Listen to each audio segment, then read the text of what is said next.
Hello friends, ಇವತ್ತಿನ ವಿಶೇಷತೆಗೆ ಎಲ್ರಿಗೂ ಸ್ವಾಗತ. ನಾನು ನಿಮ್ಮ ಚಂದುಗೌಡ. ಸೊ ನಾನು ನೆನ್ನೆ ಮಾಡಿದಂಥ ಸ್ಕ್ರಿಬ್ಲಿಂಗ್ ಆರ್ಟ್ ಯಾರ್ದು ಅಂತ ಹೇಳಿದ್ರೆ ತುಂಬ ಜನ ರೆಸ್ಪಾನ್ಸ್ ಮಾಡಿದ್ದಾರೆ. ಸೊ ನನಗೂ ಕೂಡ ಮೆಸೇಜ್ ಮಾಡಿದ್ದಾರೆ, ಕಮೆಂಟ್ಸ್ ಮಾಡಿದ್ದಾರೆ. ಬಟ್ ಆದರೆ ಯಾರೂ ಕೂಡ ಕರೆಕ್ಟಾಗಿ ಕಮೆಂಟ್ಸ್ ಮಾಡಿಲ್ಲ. ನಾನು ನೆನ್ನೆ ಮಾಡಿರೋಂಥ ಸ್ಕ್ರಿಬ್ಲಿಂಗ್ ಆರ್ಟ್ ಯಾರ್ದು ಅಂತ ಹೇಳಿದ್ರೆ ಕಿಚ್ಚ ಸುದೀಪ್ ಅವ್ರದ್ದು.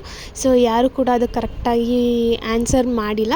ಸೊ ಪರವಾಗಿಲ್ಲ, ನೆಕ್ಸ್ಟ್ ವೀಡಿಯೋದಲ್ಲಿ ನಾನು ಸ್ಕ್ರಿಬ್ಲಿಂಗ್ ಆರ್ಟ್ ಮಾಡಿದಾಗ ಕಂಪ್ಲೀಟ್ ವಾಚ್ ಮಾಡಿ, ಅಬ್ಸರ್ವ್ ಮಾಡಿ, ಹಾಗೆ ಕಮೆಂಟ್ ಸೆಕ್ಷನ್ಗೆ ಹೋಗಿ ಕಮೆಂಟ್ ಮಾಡಿ ಅಂತ ಹೇಳ್ತಾ ಈ ವಿಡಿಯೋನ ಸ್ಟಾರ್ಟ್ ಮಾಡ್ತಿದ್ದೀನಿ.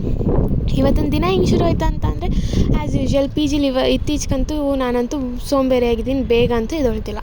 ಹಂಗೂ ಹಿಂಗೂ ಎದ್ದು ನಾನು ರೆಡಿ ಆಗಿಬಿಟ್ಟು ಸೊ ತಿಂಡಿನೂ ತಿಂದ್ಕೊಂಡು ಹೊರಡೋದ ಅಂತ ಹೇಳ್ಬಿಟ್ಟು ಹೊರಟೆ. ಇವತ್ತು ಕಾಫಿ ಕುಡ್ತಿರ್ಲಿಲ್ಲ ಅಂತೇಳಿ ಕಾಫಿ ಕಟ್ಟೆ ಹತ್ರ ಹೋಗಿ ಕಾಫಿ ಕುಡ್ಕೊಂಡು ಮತ್ತೆ ಅಲ್ಲಿಂದ ಟೈಮ್ ಆಗೋಯ್ತು ಅಂತೇಳಿ ಊಬರ್ ಬುಕ್ ಮಾಡಿಕೊಂಡು ಬೊಟಿಗಂತೂ ರೀಚ್ ಆದೆ. ಬೊಟಿಗೆ ರೀಚ್ ಆದಮೇಲೆ ಒಳಗಡೆ ಹೋಗಿ ನನ್ನ ಕೆಲಸನ ಶುರು ಮಾಡಿಕೊಂಡು ಆಮೇಲೆ ಮೆಟೀರಿಯಲ್ಸ್ ತರೋದಿತ್ತು ಅಂತೇಳಿ ಹೋಗ್ಬಿಟ್ಟು ಮೆಟೀರಿಯಲ್ಸ್ ತೊಗೊಬರೋಷ್ಟಲ್ಲಂತೂ 2 ಗಂಟೆ ಆಯಿತು. 2 ಗಂಟೆ ಆಗಿದ ತಕ್ಷಣ ತಂದಿರೋಂಥ ಬಾಕ್ಸ್ನು ಖಾಲಿ ಮಾಡ್ಬಿಟ್ಟು ಆಮೇಲೆ ನಮ್ಮ ಫ್ರೆಂಡ್ಗೆ ಹುಷಾರಿಲ್ಲ ಅಂತ ಹೇಳ್ಬಿಟ್ಟು ಪಿ ಜಿಗೆ ಒಂದು ಬಾಕ್ಸ್ನು ಖಾಲಿ ಮಾಡಿದೆ.